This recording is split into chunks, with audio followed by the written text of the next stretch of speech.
Modern बीवी से अच्छी गवार पड़ोसन।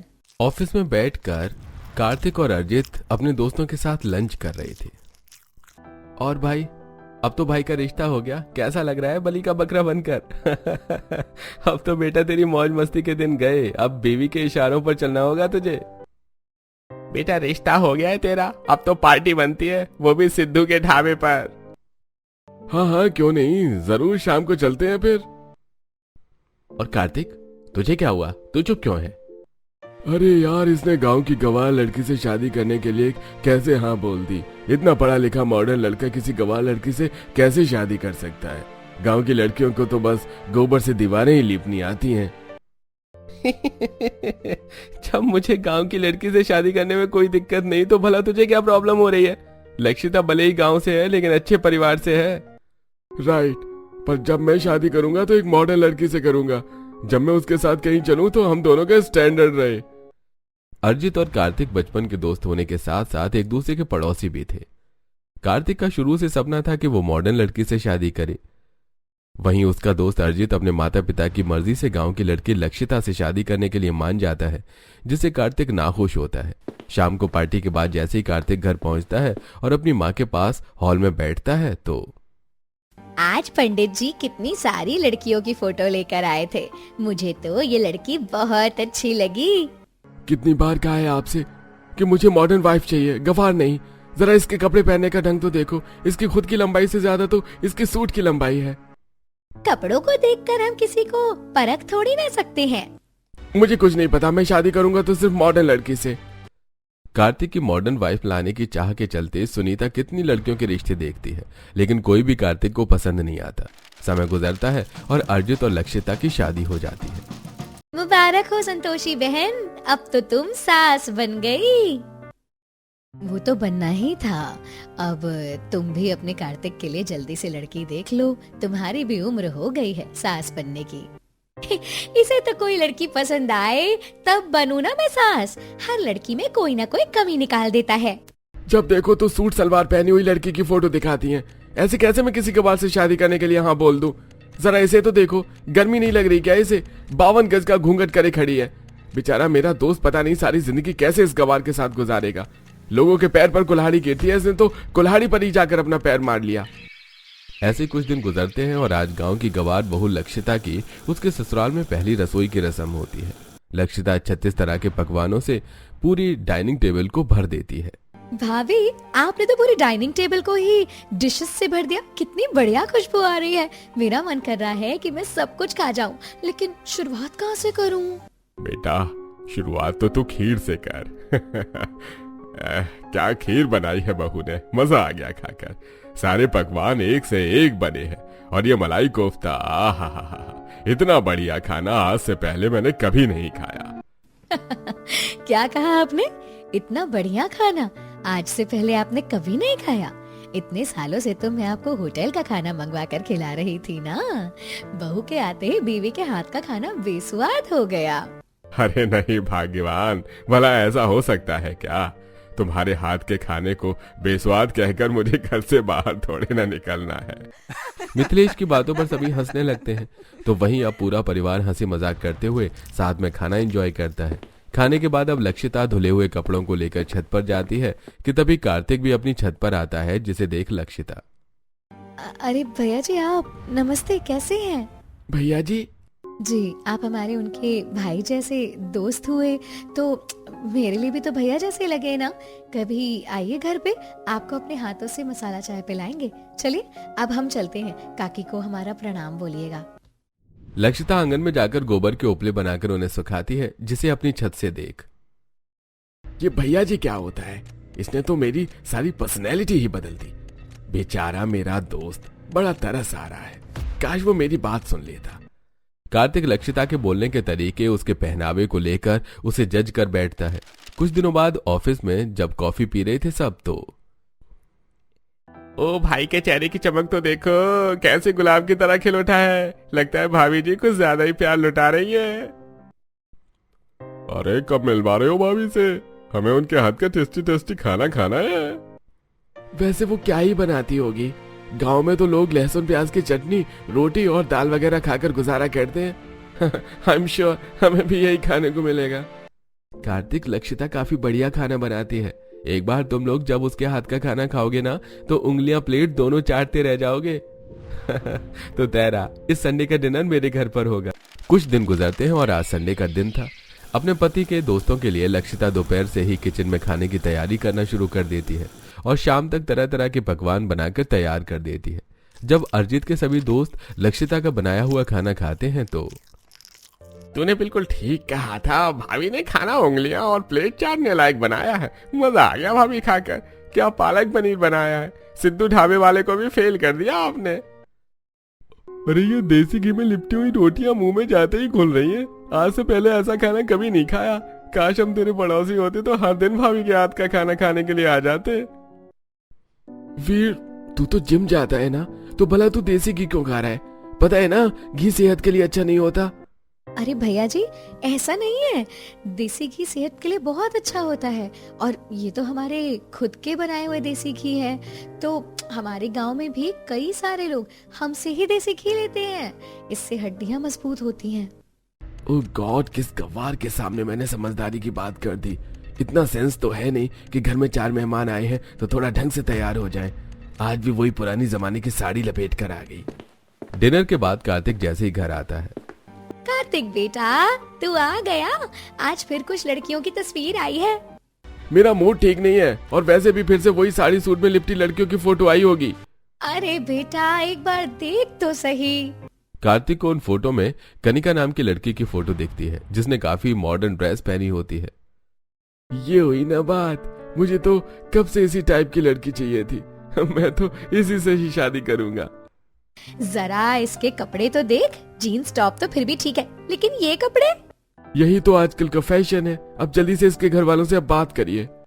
कनिका कार्तिक को पहली नजर में पसंद आ जाती है और वो कनिका के बारे में ज्यादा बिना कुछ जाने ही रिश्ते के लिए हाँ कर देता है। और अब कुछ समय में कार्तिक का बरसों पुराना मॉडर्न लड़की से शादी करने का सपना पूरा होता है और दुल्हन से सजे कमरे में कार्तिक कनिका के साथ बैठकर प्यार भरी बातें करता है। अपनी फोटो से भी ज्यादा सुंदर हो तुम। मुझे तो यकीन ही नहीं हो रहा है कि मुझे इतनी सुंदर बीवी मिली। आपका जो मन करे आप वो पहन सकती हैं। कपड़ों को लेकर कोई रोक टोक नहीं है हमारे घर में। आप कितने अच्छे हैं। वैसे भी मैं तो अपने साथ सारे मॉडर्न कपड़े ही लेकर आई थी। अगली सुबह जहां अरिजीत की गांव की गवार बीवी ने पहली रसोई में 36 पकवान बनाए थे, तो वहीं कार्तिक की मॉडर्न बीवी सिर्फ सैंडविच लेकर आती है, जिसे देख बहू, पहली रसोई की रस्म में सैंडविच कौन बनाता है? मम्मी जी, मुझे कुकिंग करने का बिल्कुल भी शौक नहीं है। वो तो बस रस्म थी, इसीलिए मैंने सैंडविच बना दिए। आप एक कुक क्यों नहीं रख लेती? हमारी ये मिडिल क्लास फैमिली और कुक को 15,000 से 20,000 रुपए कैसे देंगे? अरे माँ, फिक्र मत करो, मैं जल्दी सस्ते में एक कुक को ढूंढ लूंगा।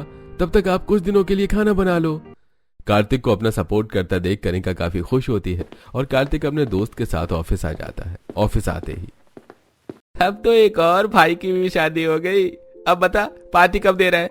अजित ने तो अपने घर बुलाकर इतना बढ़िया खाना खिलाया था, तुझे भी ऐसे ही करना होगा। हाँ? अरे हाँ हाँ, क्यों नहीं। तो कल आ जाना तुम लोग ऑफिस के बाद सीधा घर पर। ऑफिस के बाद कार्तिक घर जाकर कमरे में बैठी कनिका को अगले दिन के डिनर के बारे में बताता है। तुम अपने दोस्तों को बाहर पार्टी नहीं दे सकते थे? तुम्हें तो पता ही है ना, मुझे ज्यादा कुछ बनाना नहीं आता। देखो, मैं सिर्फ 1-2 चीज ही बनाऊंगी, बाकी हम बाहर से ऑर्डर करेंगे। हाँ डार्लिंग, क्यों इतनी परेशान हो रही हो, हम बाहर से मंगवा लेंगे। अगले दिन कार्तिक अपने सभी दोस्तों को लिए घर आता है तो कनिका भी बाहर से खाना ऑर्डर कर लेती है और अब एक सुंदर सी 1 पीस ड्रेस पहनकर तैयार होकर कार्तिक के दोस्तों के सामने आती है, जिसे देख कार्तिक, भाभी जी तो कुछ ज्यादा ही मॉडर्न है। हाँ, मेरी बेबी मॉडर्न जो है, कोई गांव की गवार थोड़े ना है जो 24 घंटे घूंघट में रहे। कार्तिक की बात सुनकर अरिजीत कहीं ना कहीं समझ जाता है कि कार्तिक उसे ही टॉन्ट मार रहा है, लेकिन वो माहौल को देखकर चुप रहता है। थोड़ी देर में कनिका डाइनिंग टेबल पर सबके लिए खाना लगा देती है और जब सभी खाने का पहला निवाला खाते हैं तो अरे, शाही पनीर का टेस्ट कुछ जाना पहचाना नहीं लग रहा क्या? अरे, मुझे पनीर टिक्का भी जाना पहचाना सा लग रहा है। अरे हाँ, याद आया, सिद्धू ढाबे वाला। ये तो बिल्कुल उसके ढाबे के खाने जैसा स्वाद। भाभी, आपने खाना मंगवाया है क्या वहां से? ओह नो, लगता है ये उसी जगह से खाना खाते रहते हैं। अब मैं क्या करूं? अरे नहीं वीर, वो है ना कि मैंने कुकिंग कोर्स कर रखा है, इसीलिए मेरे और शेफ के हाथों में टेस्ट सेम ही होता है।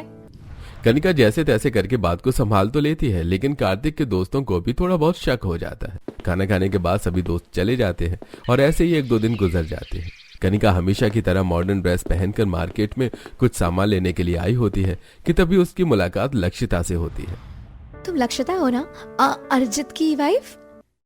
जी, और आप कनिका, कार्तिक भैया की बीवी। पड़ोसन होकर भी हम कितने दिनों बाद मिल रही हैं। तुम भी यहाँ सामान लेने के लिए आई हो। वैसे भी इफ यू डोंट माइंड, एक बात कहूँ, तुम डेली साड़ी पहनते हो और तुम्हारा पल्लू सर पर ही रहता है। I mean, तुम्हें गर्मी नहीं लगती? मैं तो कभी इस तरह के कपड़े नहीं पहन सकती, वो तो धूप में है ना, इसीलिए मैंने भी पैंट पहन रखी है, वरना मैं तो हमेशा शॉर्ट्स में ही रहती हूँ। शहरी और गांव के लोगों का पहनावा काफी अलग होता है ना। आप अपने कपड़ों में खुश और मैं अपने कपड़ों में। लक्षिता और कनिका की पहली मुलाकात में ही काफी बातें होती हैं। ऐसे कुछ दिन गुजरते हैं। रात का समय था, तकरीबन 11 बजे अरिजीत ऑफिस से घर आता है। आज आपको आने में काफी देर हो गई। हाँ, वो ऑफिस में थोड़ा काम ज्यादा था ना, इसलिए आज तो शरीर में भी काफी दर्द हो रहा है। आप जल्दी से मुंह धो लीजिए, मैं आपके लिए खाना लगा देती हूँ। खाना खाने के बाद लक्षिता अरिजीत के लिए हल्दी वाला दूध लाती है और साथ ही उसके हाथ पैरों की मालिश भी करती है। ये हमारा देसी तेल है, एक बार लगाते ही दर्द उड़नछू हो जाता है। अपनी पत्नी का इतना प्यार देखकर अरिजीत काफी खुश होता है। तो वहीं दूसरी तरफ, आज तो ऑफिस में काफी काम था, कनिका कहाँ है? उसे बोल दीजिए मेरा खाना लगा दे। अरे बहू घर पर होगी तो कुछ बोलूं ना, शाम से ही पता नहीं कहाँ गई हुई है। क्या? कनिका अभी तक घर नहीं आई? कार्तिक कनिका को कॉल कर ही रहा होता है कि तभी कनिका 1 पीस ड्रेस पहने घर आती है। तुम कहाँ गई थी, वो भी इस तरह के कपड़ों में? टाइम देखा है क्या हुआ है? अरे वो मैं अपनी फ्रेंड के साथ पार्टी में गई थी, मैं बहुत थक गई हूँ, सोने जा रही हूँ। गुड नाइट, कल बात करते हैं। कनिका कार्तिक से खाने तक का नहीं पूछती और कमरे में जाकर सो जाती है। तभी सुनीता कार्तिक के लिए खाना लेकर आती है। ये ले बेटा, खाना खा ले और कर मॉडर्न बीवी से शादी। खाने के लिए भी नहीं पूछा उसने। माँ, आप भी ना, वो थकी हुई है। ये सब देखकर भी कार्तिक अपनी पत्नी के सपोर्ट में रहता है और ऐसे ही कुछ समय और गुजरता है और नाश्ते की टेबल पर आज मैंने सब कुछ आपकी पसंद का बनाया है, और हाँ, शाम के खाने के लिए भी मैंने रख दिया है, तो बाहर का कुछ उल्टा सीधा खाने की कोई जरूरत नहीं है। क्या बात है भाभी, आजकल तो भैया पे कुछ ज्यादा ही प्यार आ रहा है, थोड़ा सा प्यार हम पर भी लुटा दो। गांव की गवार बीवी उठकर अपने पति और घर वालों के लिए स्वादिष्ट और पोषक तत्वों से भरपूर खाना बनाती है। तो वहीं दूसरी तरफ सुबह होते ही तू अपना ये कॉफी का ग्लास लेकर बैठ जाती है। अरे कभी हम लोगों के लिए नाश्ता बना दिया कर, नाश्ता ना सही तो कार्तिक का लंच तो पैक कर दिया कर। माँ जी, आप तो जानती हैं मैं सुबह जिम जाती हूँ, प्लीज बेबी आज तुम बाहर से खाना खा लो ना, मैं कल कुछ बना दूंगी। कार्तिक कुछ नहीं कहता और अपना बैग उठाकर बाहर आ जाता है। तभी कनिका आती है और कार्तिक को हक कर उसके गाल पर किस करके चली जाती है, जिससे कार्तिक खुश होता है। तो वहीं दूसरी तरफ घर के बाहर लक्षिता अपने पति को सामान देकर उसे तिलक लगाती है। अब आप जाइए, आपका सारा दिन अच्छे से गुजरेगा, और हाँ, शाम को समय से आ जाना। आज कार्तिक का काम थोड़ा जल्दी खत्म हो जाता है, इसलिए वो जल्दी घर आ जाता है। तभी घर के सामने बने पार्क में कार्तिक लक्षिता को अपनी सास का हाथ पकड़े उसे वॉक करवाते हुए देखता है।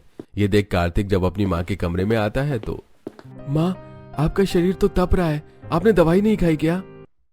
बेटा तू तो जानता ही है कि मैं इतनी पढ़ी लिखी नहीं हूँ, पता नहीं कौन सी दवाई कब खानी थी। अरे बहू को भी 4 बार आवाज दे चुकी हूँ, लेकिन वो सुन ही नहीं रही है। कार्तिक अपने कमरे में जाता है तो देखता है कि ड्रेस पहने कनिका कानों में हेडफोन लगाकर रील बना रही है। ये देख कार्तिक कनिका के हेडफोन निकाल देता है। तुम क्या कर रहे हो? मैं रील शूट कर रही थी ना। माँ की तबीयत खराब है, उनका ख्याल रखने की बजाय तुम यहाँ वीडियो बना रही हो। अरे तो दवाई तो उनके कमरे में ही थी ना, अब वो कोई बच्ची तो है नहीं जो उनको खिलानी पड़ेगी हाथों से। कार्तिक और कनिका की बहस हो जाती है और कार्तिक अपनी माँ की दवाई खिलाने जाता है और अपने कमरे में आ जाता है, जिसे देख थोड़ी देर बाद कनिका कार्तिक के पास आती है। अच्छा ना बाबा, सॉरी, अब कितनी देर गुस्सा रहोगे, प्लीज बात कर लो ना। कनिका कार्तिक से बात कर ही रही होती है कि तभी बिना दरवाजा नॉक किए सुनीता कमरे में आ जाती है। ये देख, आप में कॉमन सेंस नहीं है क्या? इस तरह कोई बिना दरवाजा नॉक किए अंदर आता है क्या? ये क्या तरीका है माँ से बात करने का? माफी मांगो। गलती उन्होंने की और माफी मैं मांगू? कार्तिक और कनिका की काफी ज्यादा लड़ाई होती है और ऐसे ही कुछ दिन गुजर जाते हैं। किचन में खड़े होकर लक्षिता खाना बना रही होती है, वहीं कनिका की भी बाहर से ऑनलाइन खाना मंगवा कर ले रही होती है। तभी वो लक्षिता को देखती है। लक्षिता, जब देखो तुम किचन में ही रहती हो, कभी कभार खाना बाहर से भी ऑर्डर कर लिया करो। मैं तो कभी इतना खाना नहीं बना सकती। मुझे सबके लिए खाना बनाना पसंद है, इसलिए बनाती हूँ। अगले दिन शाम में मौसम काफी अच्छा था, तो कार्तिक थोड़ी देर के लिए अपने छत पर आता है और देखता है कि लक्षिता अपने पूरे परिवार के साथ छत पर बैठी है और सभी को गर्मा गर्म पकौड़े खिला रही है। आज तो छत पर ही पकौड़ा पार्टी चल रही है। अब क्या बताऊं कार्तिक बेटा, ये लक्षिता भी ना जरा भी आराम नहीं करती। बहू, अब थोड़ी देर तू भी बैठ जा, पकौड़े मैं तल लेती हूँ। मेरे होते भला आप क्यों काम करेंगे? अब आपकी उम्र काम करने की नहीं बल्कि आराम करने की है। गांव से होकर भी लक्षिता अपने परिवार की खुशी का काफी ध्यान रखती। ये सब देख कार्तिक को अपनी बीवी का सोच बहुत दुख होता है, तो वहीं कनिका को तो इससे फर्क ही नहीं पड़ता।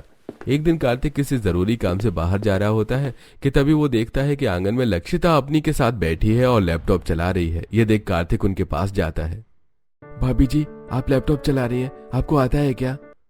अरे भैया, आपको नहीं पता, भाभी वर्क फ्रॉम होम करती है। यहाँ तक कि मेरी पीसीएस की पढ़ाई भी भाभी ही करवाती हैं। अब घर में इतने काम होते हैं ना कि ऑफिस नहीं जा पाती, तो इसीलिए घर से ही काम कर लेती हूँ। आपको पता है भैया, भाभी ने फिलहाल एमबीए की है।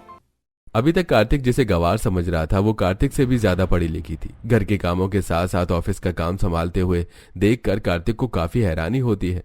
तो जब कार्तिक अपने कमरे में आता है तो देखता है कि हमेशा की तरह उसकी बीवी जॉब के नाम पर बस सोशल मीडिया पर डांस कर रही है। ऐसे ही कुछ समय गुजर जाता है। कार्तिक आंगन में बैठा होता है कि तभी वो कुछ लड़कों को अपनी बालकनी में झांकते हुए देखता है। उन लड़कों को भगाकर कार्तिक जब ऊपर आता है तो कनिका छोटे कपड़ों में एक्सरसाइज कर रही है। वो आवारा लड़के तुम्हें कब से देख रहे हैं? तुम ठीक से कपड़े पहनकर एक्सरसाइज नहीं कर सकती हो क्या? अरे तो देखने दो। अब तुम क्या चाहते हो कि मैं साड़ी लपेटकर एक्सरसाइज करूं? हाँ, शुरुआत में जहां कार्तिक को अपनी मॉडर्न बीवी काफी पसंद थी, तो वहीं अब उसकी हरकतों की वजह से कार्तिक कनिका से दूर होता जा रहा था। ऐसे ही एक दिन, अरे आप लोग कहीं बाहर जा रहे हैं क्या? माँ जी, पिताजी का कब से वैष्णो देवी जाने का मन था। अब इन्हें तो छुट्टी मिलती नहीं है, तो मैं सोच रही थी कि इन्हें लेकर चलती हूँ।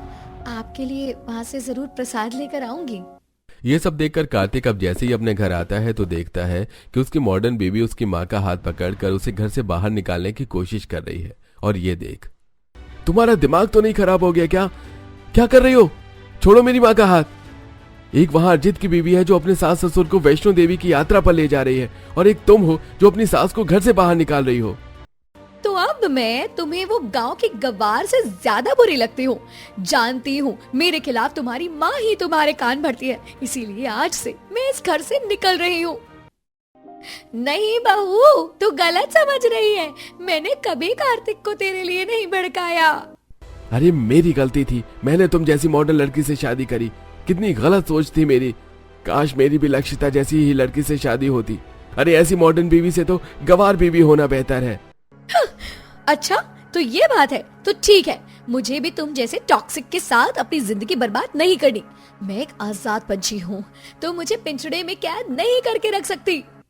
कनिका अपने गले से मंगलसूत्र निकालकर कार्तिक को देती है और अपना सारा सामान पैक करके घर छोड़कर हमेशा के लिए चली जाती है।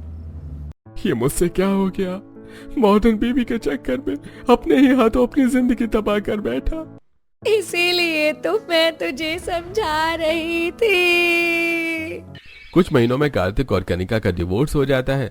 जहां कनिका अब पहले जैसे ही अपनी मॉडर्न जिंदगी जीती है, तो वहीं कार्तिक काफी लंबे समय तक डिप्रेशन में रहता है और अपनी की हुई गलती पर आज भी अफसोस करता है।